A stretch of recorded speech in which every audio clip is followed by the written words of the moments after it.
Hello everybody and welcome to Motorsport Extra, your fortnightly digest of everything that you need to know from the world of motorsport.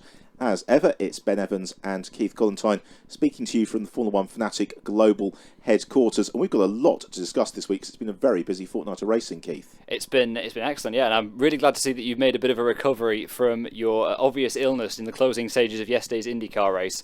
So let's perhaps press on, lest you look in danger of keeling over again. Yeah, sponsorship in kind from Lemsit would have been very much appreciated about 8 o'clock last night. Well, let's pick up with Formula 1. We're currently in a gap between the European Grand Prix from Baku and the Austrian Grand Prix coming up in a few days' time. Nico Rosberg absolutely dominated the race on the streets of Baku, which, unfortunately, Keith, wasn't quite as exciting as people had hoped. No, it looked as though we were going to get a very different type of race, certainly after Friday practice, which, Lewis Hamilton was absolutely flying around the circuit. And then we had a very madcap GP2 race, which had everybody expecting that we were going to get some really frantic action in the Formula 1 event.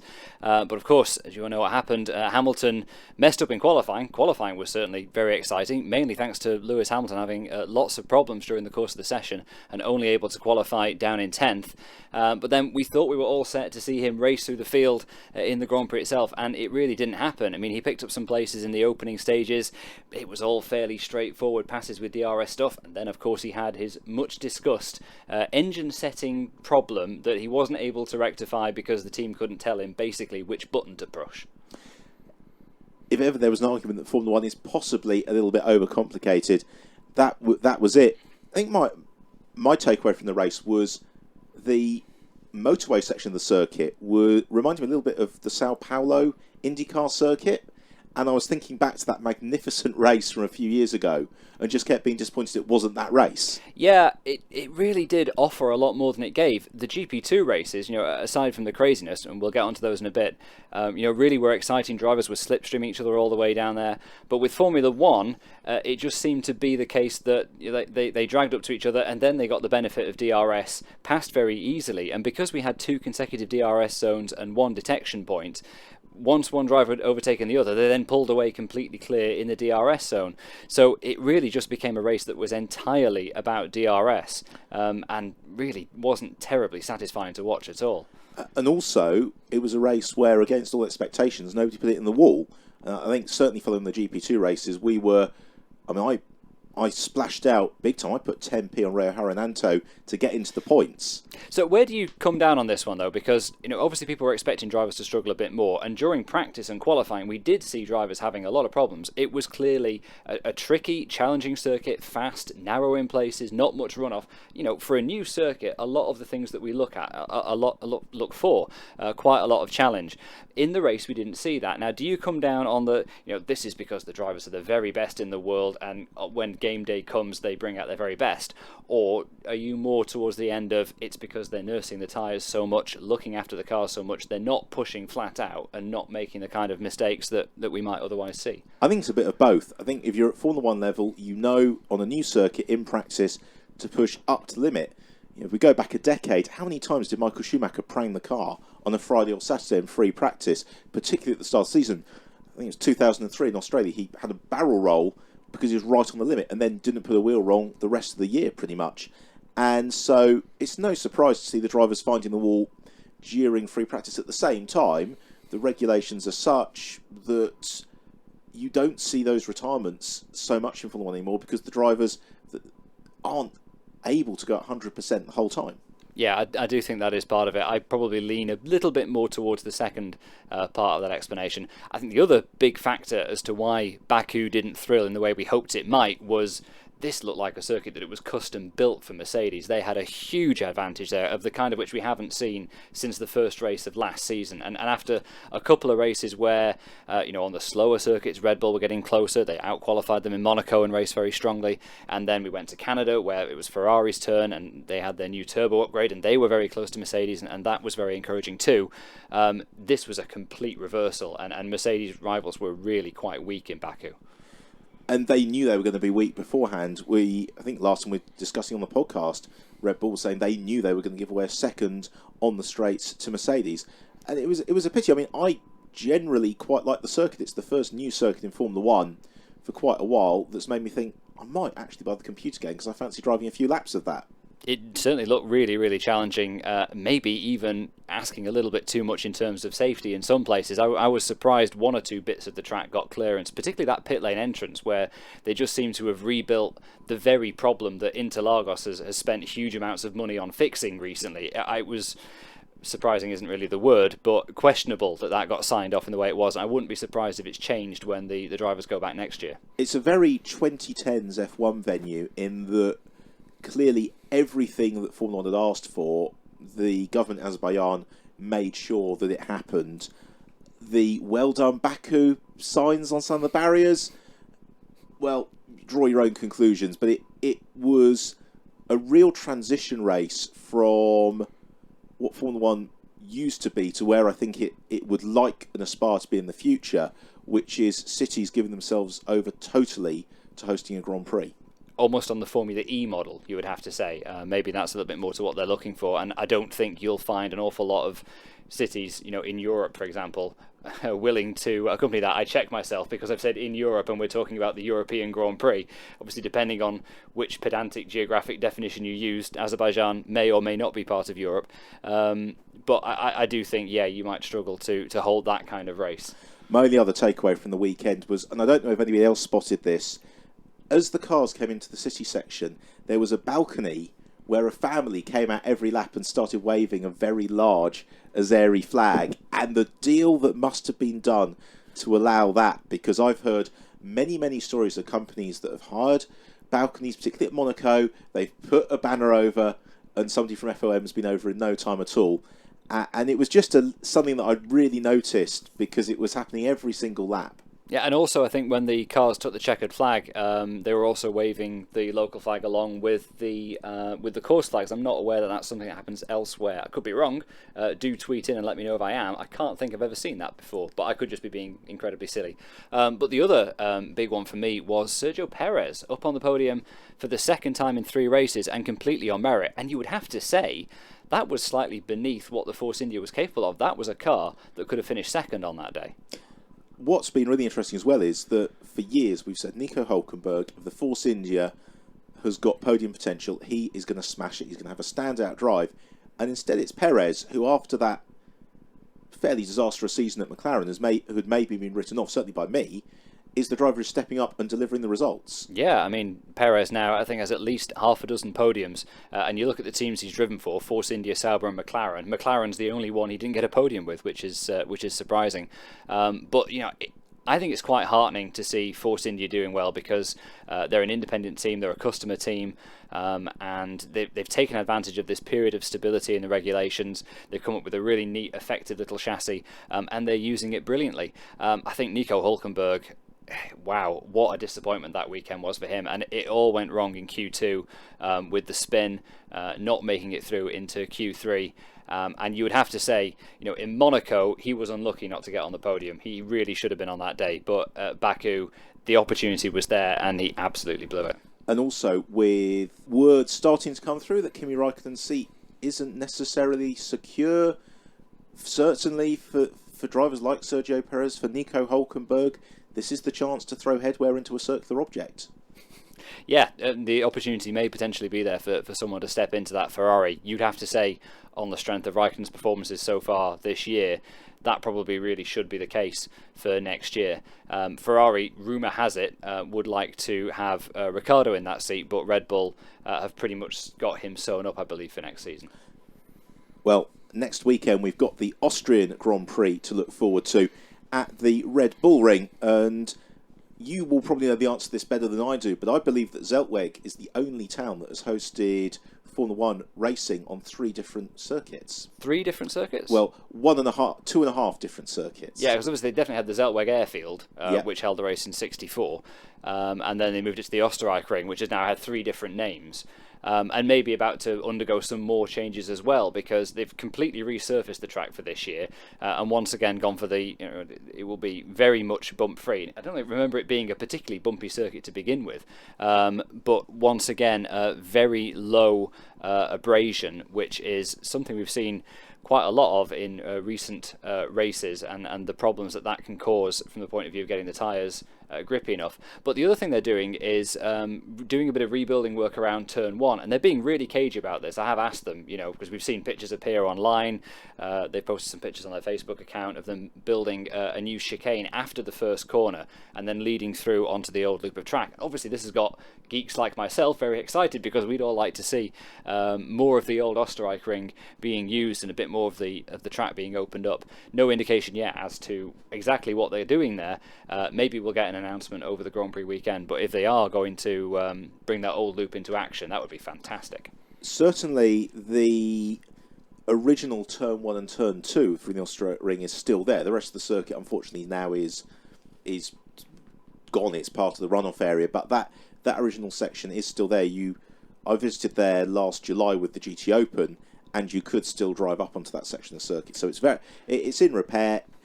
I wouldn't be surprised if they did extend the track, because it is unusually for a Formula 1 circuit, a very short circuit actually, and a very straightforward layout. It is. I wouldn't be surprised if they did. I'd be a bit disappointed if they did, because for me, it's one of the attractions of this track it's along with Monza, it's maybe one of the closer things that you get to like an oval race on Formula 1, where the lap time is so low that a small error by a driver in qualifying can make a huge difference, and that can really mix the grid up. But in terms of the track configuration, the cynical take would be that perhaps Red Bull are not so happy with having their own race being held on a track which so obviously does not play to their chassis strengths, and they're just trying to insert 7 or 8 more chicanes to slow things down. I don't imagine for 1 second that's what they're actually doing, but it would be quite funny if it turned out that way. Well, it's well worth a visit to the Red Bull Ring if you've never been. It's the most magnificent facility, and Red Bull have spent a lot of money on getting the circuit back up to Formula 1 specification. So who do we think is going to win this weekend? Once again, you have to say Mercedes are going to be very, very tough to beat. The good news for their rivals is Pirelli are bringing the softest compound tyre again, the Ultra Soft, and Red Bull and Ferrari have done a bit better with that tyre in terms of cutting the gap to Mercedes. So I don't envisage certainly anything like a Baku-style margin of superiority for Mercedes. You've always got to say that it's going to be between those two, but Ferrari with its upgraded turbo, I think Vettel could give them a headache in qualifying. And don't forget, in 2014, the Mercedes drivers completely screwed up qualifying and allowed Williams through onto the front row. Williams didn't punish them on that occasion, but if they opened the door for Ferrari or Red Bull, we could see an interesting race. It is another track where it's actually quite tricky to overtake on. Well, we'll look forward to that. Also in action this weekend, it is the GP2 Championship, and they were in action in Baku, and for everything the Grand Prix didn't deliver, the GP2 race probably did. Antonio Giovinazzi won both races. That was probably about the only straightforward thing of the weekend. Yeah, these were not races that you would put down, in the great canon of superb moments in motor racing history, but they were certainly, lively and dramatic.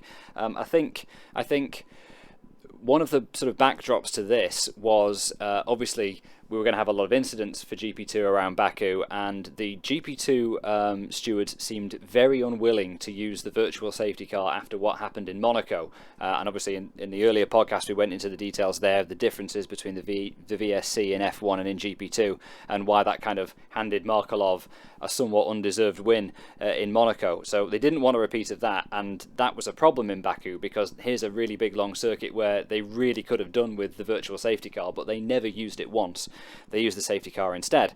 And the big run up towards the safety car restart line that was flat out was an area which was causing the GP2 race leader a lot of problems, particularly in race 2 for Nobuharu Matsushita, who ended up getting a ban for the upcoming race weekend in Austria, which is extremely rare. You very rarely see drivers getting banned, basically because he went too soon and slammed on the brakes. I was going to say because he was living up to the final syllable of his name. Yeah, pretty much. Certainly in the opinion of several of the other drivers. In terms of the championship, it's quite bizarre because nobody's got a run together so far. So it's Giovinazzi who won both races in Baku, but prior to his best result had been 11th place in Monaco. Markelov is leading the standings. He's only been on the podium once. And that was because of the virtual safety car in Monaco. Nato retired from both races in Baku. He's second in the standings. Pierre Gasly couldn't win a one-car race at the moment. It's a wide-open championship. but you have to say nobody is consistently impressing so far. No, there's a lot of racing still to go in GP2. It's that funny part of the season where some championships are halfway through. GP2 is only 3 events in, so a lot more to be done there. But in terms of the racing in Baku, I mean, for me, the absolute highlight of the entire weekend in Baku was the closing laps of the second GP2 race, where we had the 2 Prema drivers, Gasly, as you say, leading, and Giovinazzi closing him in, and Giovinazzi passing him even though his DRS was broken down at turn 1. Superb stuff by him, and yeah, really that should just be such a massive sign for everybody involved in Formula 1 that you get the best racing when the DRS doesn't work. Talking of big single-seaters, we had yesterday evening, as we record on Monday, the IndyCar Grand Prix of Road America. It was a second victory in succession from Will Power, and it was very much a race of 2 segments. The first 80% of the race, Will Power was in comfortable command over Tony Kanaan, Graham Rahal and Simon Pagenaud, who were disputing second position. Then we had a late safety car period after the suspension collapsed on Conor Daly's car, and then all bets were off, and Will Power, having kept some push to pass in reserve, used them on the last lap, and that kept Tony Kanaan at bay. And did he need them as well? Because as Kanaan said afterwards, he was really unhappy that the safety car period went on as long as it did. And we were saying to each other during the advert breaks in the commentary box, this is the thing with IndyCar safety car periods. You figure out how long it should take them, and then you add 100% because they just drag on interminably. Had they got that race restarted a bit sooner, I mean, we had a very, very close finish, less than half of a second between Power and Kanaan pressing down on him. Kanaan, I think, would have had a very decent chance, even with the push-to-pass situation being as it was, of getting ahead of Power, because he was taking huge amounts of time out of him, because he was on a fresh set of the softest available tyres, and obviously Power was on the harder tyres. But I mean, it was great to see such an exciting end to a race that a lot of people wanted to see for a long time, and which the community of Elkhart Lake turned out in force to support, the wider IndyCar fans, and they had guys driving down from Saskatchewan in Canada to watch that race. That's how popular that race has been, and fantastic to see that it's going to be back again next year. It's exactly the kind of event IndyCar need. I think the other thing that was really striking for me about the weekend, it's one of the reasons why I love the championship so much, is that you get so many different types of racing through the year in IndyCar. You've got the short ovals, that's one discipline. You've got the super speedways, that's another discipline. You've got the street courses, and then you've got a circuit like Road America. And it was almost a Formula 1 style race in comparison to some of the street fighting that we'd seen previously in Detroit. Yeah, albeit without DRS, so it gets the vote from me every time. There was great racing throughout the field. I mean, it was a little bit follow my leader, as you expect with this kind of race on a track that long, and we said it right at the top of the show that it was kind of going to be that way. But we had, loads of action for it. And of course, very interesting in terms of the championship as well, because we did see Dixon go out early on. Obviously, he went in second in the championship standings. But then that electrical problem for Pagenaud as well, which robbed him of power at the end and dropped him out of the top 10. I think he finished 13th in the end. That took what was looking like an almost done and dusted championship situation and turned it around and made things look rather interesting for the remaining races of the year. And of course, because we've got the Firestone 600 in Texas to be completed on the 27th of August, there's a lot more racing to come this year than perhaps had originally been thought. There's another race with points to award. It's going to be a very hectic end to the season. Just actually one thing I wanted to quickly pick up on that we didn't mention in the commentary was what happened to the Foyt drivers, because both of them managed to get pit lane speeding penalties, quite a lot of them. Hawksworth, though, still managed to get his car home in front of Pagenaud. He came up to 11th, which is definitely one of his better finishes of the year. He had 1 pit lane speeding penalty. Sato managed to have 2, so I don't know where they've put the button for the speed limiter on the Foyt cars, but they've certainly made life difficult for themselves. And just picking up on the Frontic Racing, a couple of brilliant races from the Indy Lights as well. Oh, the Indy Lights was absolutely smashing. I don't think we've run the highlights of it yet on BT Sport. We may have done by the time that we put this podcast out there. If you don't want to know the results, then move on a few seconds on your podcast playing device of choice. But Dean Stoneman has been taking the fight to Ed Jones in the championship, and the pair of them had an absolutely brilliant scrap in the Sunday morning race. down through turns 5, 6 and 7. Jones got Stoneman with basically all four wheels on wet grass, and Stoneman still made the pass stick. Absolutely immense stuff. Unfortunately, Jones was held up slightly at the exit of the corner, was hit by his teammate Felix Sorales, and then Stoneman picked up a puncture as well, which compromised his end to the race. So that race was won by Santiago Arusha. The first race, Zach Veach dominated, and Stoneman came in second despite having a 5-second time penalty. So both races were really, really exciting, and it has really closed the championship up as well between Jones, Stoneman and Arusha, the top three. And again, they're following the IndyCar around most of the upcoming tracks. They're going to be at Iowa the next IndyCar round. Don't miss any of that stuff. Some of the best racing. We also had some brilliant racing in Paul Ricard over the weekend with the Formula V8 3.5 Championship. Igor Yuruchov and Louis Delatraz scoring the wins. And whilst the numbers in the field have been somewhat slender for the championship this year, the racing has actually been the best, for my money, since 2012. I know we've said this before. I was gloomy in the off-season about what was going to happen with V8. And I do think sometimes one thing that commentating on these races has shown me is it makes you more positively disposed towards the championships you're talking about. But even taking that into account, I've been surprised how good the racing has been. And we had two really good races, but good in different ways. In the first race, time management over the full length of a very hot race at Paul Ricard was clearly a big factor. Race 2 was much more of a strategy race, but it still had some good wheel-to-wheel dices and quite a tense end as well, with Delatraz taking over the lead and being chased down by Nassani. It makes for a very interesting championship position as well. So it's Tom Dillman who maintains lead of the championship for the first time this season in Paul Ricard. He wasn't on the podium, and in fact never looked likely to be on the podium either. No, it was a really indifferent weekend for Dillman. And whether or not that's going to continue into Silverstone, we'll find out in due course. But there's still a lot of drivers snapping at his heels. But again, it's a relatively early stage in the championship. We still just need somebody to go on a run and see if they can build that points buffer. They're next in action on the 23rd and 24th of July on the Silverstone Grand Prix circuit, alongside the International GT Open and Euro Formula Open. Really recommend going along to that meeting. It's going to be pocket money to get in on the gate, and some great action to look forward to. And the Silverstone races in Formula Renault 3.5, as it was last year, were absolutely brilliant. That wheel-to-wheel dice between Oliver Rowland and Mathieu Vaxivière was absolutely spellbinding stuff. It was a frantic weekend of racing, because there was also the DTM and the European Formula 3 Championship at the Norris Wing. Eduardo Mortara and Nico Müller scored victories in the DTM, and neither race was particularly exciting. Particularly Sunday was a bit processional. Yeah, on Saturday, I think Ekstrom got my award for comedy piece of driving of the weekend when he managed to take himself and the two race leaders out with a not especially well queued up attempted overtaking move on on Robert Wickens, and then ended up skidding into Christian Vitoris. I'd love that was sabotage, and that somebody was playing Wolfgang Ulrich or something over the team radio, and that's what caused the mistake. One Audi taking out two Mercedes. It's not as if we haven't seen that before, but I think you might be giving Ekstrom too much credit with that theory.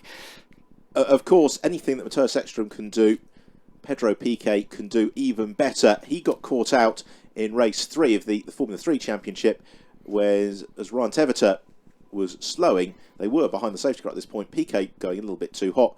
He went flying and clattered into Nico Kari.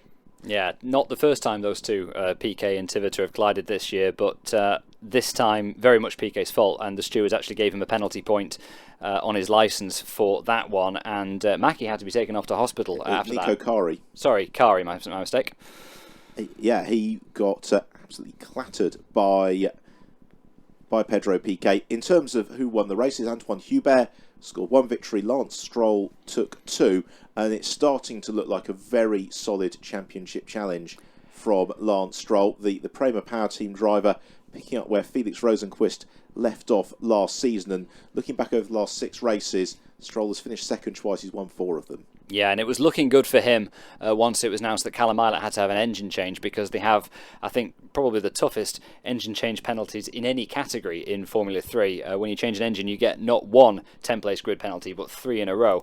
So that meant he would start all 3 of last weekend's racing outside of the top 10. Notwithstanding that, he battled his way up into 3rd place in the first race, and then skidded into Joel Eriksson, took him out, and handed the win to Stroll. So just when it looked as though Ilott was going to make a fantastic bounce back back from this setback. It didn't work out that way. And then, of course, race 3 had to start behind the safety car because there was a problem with the start lights, and that further inhibited his ability to make up ground. I think the other interesting point for me is the dominance once more of the Prema Power team, and talking to some team principals who may have gone and raced elsewhere, the dominance of that squad was a concern for them, and it's going to be very interesting if at some point in the season the stewards don't absolutely take apart Lance Stroll's car with a fine-tooth comb. We have seen that happen before in other championships. I think the way it's impacting most on the championship so far, though, is in the depression in driver numbers. We've seen, this grid has shrunk by, I think, more than a third since last year. So, that is going to be a concern. It's not as if Prema aren't beatable. They have been beaten quite a lot earlier this year, but that run that Stroll is in now is looking pretty formidable. And then just to bring the weekend's action to a close, we had the World Touring Car Championship in Portugal. Tom Coronel and Thiago Monteiro scored victories, with once more the ballast of the World Touring Car Championship delivering home wins. Yeah, although you have to say Honda did have a bit more weight on their car as far as Thiago Monteiro's car was concerned, but it definitely does seem like a championship where this constant fiddling around with the ballast is swinging the results one way or another, and we see too much of this in touring cars. We see too much of it in the DTM as well, and frankly I find it an enormous turn-off. Having said that, I absolutely love seeing the cars in action on the Villarreal track. It's another one of the ones where it doesn't necessarily produce great racing, but it's tight, it's narrow, it's fast. It's like Baku, but with more of an old school feel. Obviously, it's been used for decades. A really fantastic layout. Well, let's just pick up on that, because I tend to subscribe to that. You have got lots of fiddling with the cars throughout the course here in the British Touring Car Championship to try and keep the title fight as wide as open going to the final round of the year. You have much the same in the World Touring Car Championship and in the DTM, particularly when you overlay team orders with that. And I agree, it makes some of the mid-season racing almost irrelevant, other than you see it giving drivers who wouldn't be winning on merit the chance to succeed, get the manufacturer in the press, but it does detract from the purity of the racing. Yeah, I'm not sure if, purity, you could say that, but for me, it just makes it hard to follow what's going on. I wonder, who's got a fast car, who's quick, who's doing well. You can't appreciate if a driver has succeeded against the odds and, in a slightly inferior car managed to beat a quicker rival. It doesn't tell a story to me, and it does feel a little bit like you say, a bit of a sop to the manufacturers because they don't want to be seen not winning. Exactly, and in the British Touring Car Championship this year, you had at Alton Park last time out the Subaru going extremely well. On merit, that car at the first round of the year got out-qualified by somebody driving in from the entrance gate. And it just makes you sort of think, well, it's great the car's being developed, it's great to see it at the front, but sometimes in motorsport, you do want to see the quickest guys being able to succeed consistently. Yeah, no, I agree with that. There are obviously upsides to it, and in the case of the British Touring Car Championship, the payoff you get is a fantastically healthy grid and lots of really, really close wheel-to-wheel racing, and you can't argue, certainly with the crowd figures as far as the British Touring Car Championship is concerned. They get more spectators than some F1 races did, certainly the last F1 race. Well, whether or not it's going to be the British Touring Car Championship going forward remains to be seen, because unless you've been living under a rock, you'll probably be aware that the referendum on the membership of the European Union in the United Kingdom last week resulted in something of a shock leave vote. Now, to say that we don't know the impact that it's going to have on motorsport would be a slight understatement, mainly because the leaders of the country haven't got the first idea of what the impact's going to be on the rest of the country. However, if the United Kingdom goes ahead and leaves the European Union, there are likely to be some ramifications for the motorsport industry. Well, like you say, the scale of this is yet to be fully understood. But there are a lot of British-based motor racing teams, and including the majority of Formula One teams, who spend a lot of money in foreign countries, and one inevitable and obvious way it could have an effect is the consequences for the currency, which is something that is already being felt. So it could have ramifications there. And of course, the other one is the ease of movement of travel, both in terms of getting people out to other countries, or particularly other EU countries, to race, and then also when it comes to hiring staff. And we've seen a lot of top engineering and design staff come from other countries to work for F1 teams and all the rest of it. And that could also be affected. And it's it's not as if, we often maybe pat ourselves on the back and talk about how strong the British motor racing industry is, but it's not as if it's the only place that you can set up a racing team and go racing, and a lot of those rivals are in Europe, so that's potentially something to be aware of. But as you say, all bets are off really in terms of where this leads us. I mean, the only parallel I can think of is that a number of racing teams in southern Europe are based in Lugano, just over the border from Italy, rather than Italy itself, for various tax reasons, and it would be a blink of an eye decision for a Formula One team, if the numbers stacked up, to move to northern France or to relocate wherever they needed to, even if that meant moving a large number of staff as well. And that would be easier for some teams than others. I mean, we have teams that are split across multiple bases. You've got Renault with their chassis operation in Oxfordshire, and their Renault, their engine operation in Viry-Châtillon in France. You've got Toro Rosso, who've got an aerodynamic facility in Bicester, but obviously the team is the former Minardi factory in Faenza in Italy. When you've got team structures like that, it would become a lot easier for them. And of course, the other more pertinent question, and again, we don't know for certain if Brexit is going to happen, or what it will entail, or what it will involve. But what we do know is that Sauber and Force India, a British team, have currently got an ongoing court case through the European courts. Yeah, I don't think that it would have any effect on whether that's going to go ahead, because of course Formula One still races within the European Union. So in that case, what Britain does, and Force India being based in Britain, is irrelevant. I mean, Sauber are based in Switzerland, and that's not part of the European Union. But what was interesting to me is earlier today, Bernie Ecclestone's been given quotes saying that he might reform Formula One's prize money structure into something resembling what the Premier League has, and the Premier League has a not completely equitable but far more equitable distribution of its revenues than Formula One does. That's interesting. Obviously, absolutely anything that Bernie Ecclestone says you take with a whopping pinch of salt, and particularly in this context. I mean, we're 4 years away from new commercial agreements coming into force in Formula One, so what we're talking about won't happen for a long time anyway. And the fact that he's basically taken the words of some of his strongest critics and adopted them as his own, that's a fairly standard Ecclestone tactic.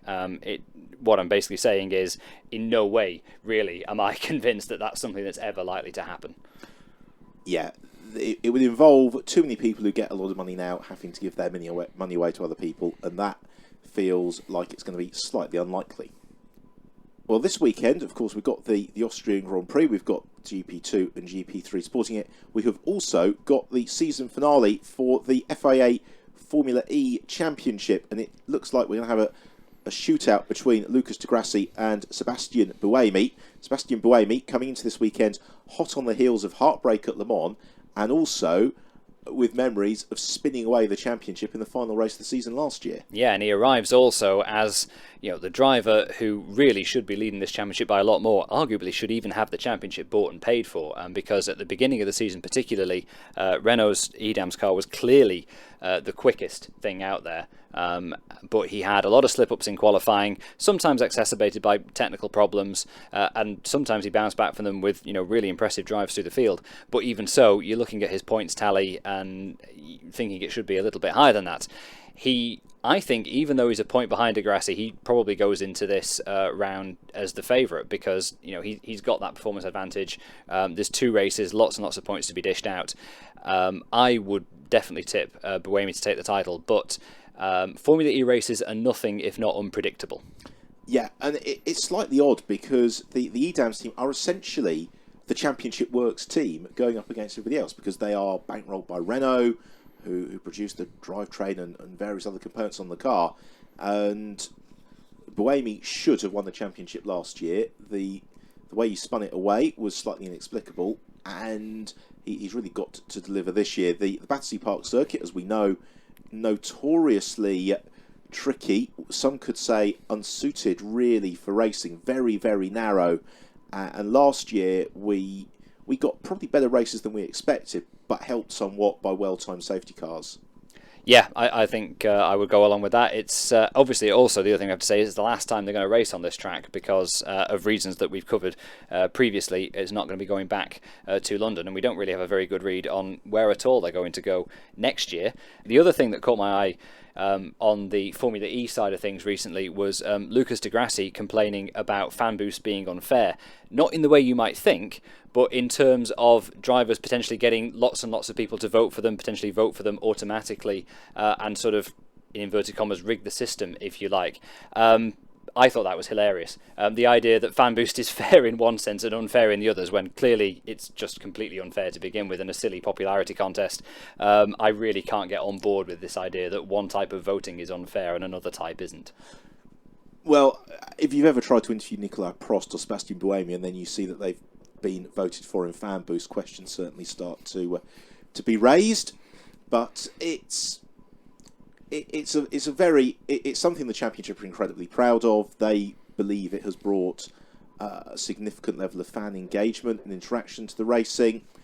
It's interesting now, as we're deep into season 2, you're starting to get the drivers speaking out against it in a way they weren't last year. I wonder if that's because it's making a bit of a difference. I mean, we certainly, in the case of di Grassi, the fan boost that he got in Mexico won him that race. If it hadn't been for that, we could have had a cracking, Harama 1981 style race. And for me, that was one of the best Formula E races I've seen, and yet one that could have been an awful lot better without fan boost. Well, we'll look forward to the London Formula E season finale. If you're in the UK, it is live on ITV, and I think tickets are still available for the event as well if you want to go and check it out. What I would say, if you do go and you would like to meet the drivers, is get in the queue very, very early for the autograph session, because last year it got incredibly busy.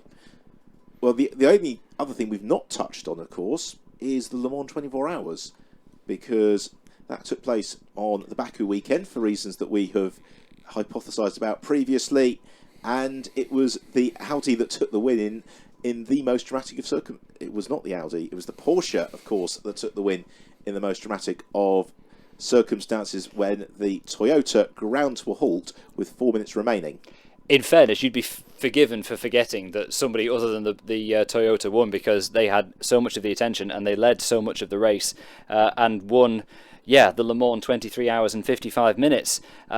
It's really hard to think of a more cruel example of luck in any race, any past Le Mans 24 hours, and so harsh for them. They've obviously come close so many times before. They've had problems in the penultimate hour, they've had problems in the final hour, but for it to come down to the final 5 or 6 minutes, really astonishing. I really thought that they were going to get it done, but very disappointing for them, and allowed Porsche in to extend their massive record of Le Mans victories. It was the highlight of the weekend for me, and this is very tangential, was the Eurosport coverage. They interviewed Keanu Reeves on the grid for the race, and often when you see celebrities interviewed, it's an underwhelming experience. Keanu Reeves was genuinely thrilled to be meeting Tom Christensen and was busy chatting away to him, and they had to drag them out of the conversation to do the interview. And it was just great to see somebody who's obviously very well known actually at an event because they loved the event and were thrilled to meet some of the legends of the sport. Yeah, definitely. I mean, that's the diametric opposite to most of the celebrities you see interviewed in Formula One. So Porsche won it, and obviously Ford GT, or Ford with the GT and the Chip Ganassi team, not uncontroversially won the GT Pro category. But I think one thing that really did strike me was there was so much good sportsmanship and so much good feeling towards Toyota after what happened to them in the LMP1 category. That sense of sportsmanship was somewhat absent in GT Pro, where we had a lot of arguing over the balance of performance, which we touched on in the previous show, but then also the way things shook out with Ford and Ferrari being so far ahead, and then the end of the race really turning into protest and counter-protest against each other. It's a real pity, and also all that really starts to do is drive some of the other manufacturers to consider other avenues to go motor racing. I'd imagine that Aston Martin will be thoroughly fed up with the amount of money they've invested into a programme that just through the regulations meant that they were never really in the running. And particularly when they were up against a car which, against the standard GT convention that you can go out and buy it, isn't actually available to purchase yet. It wouldn't be difficult to understand some hard feeling there.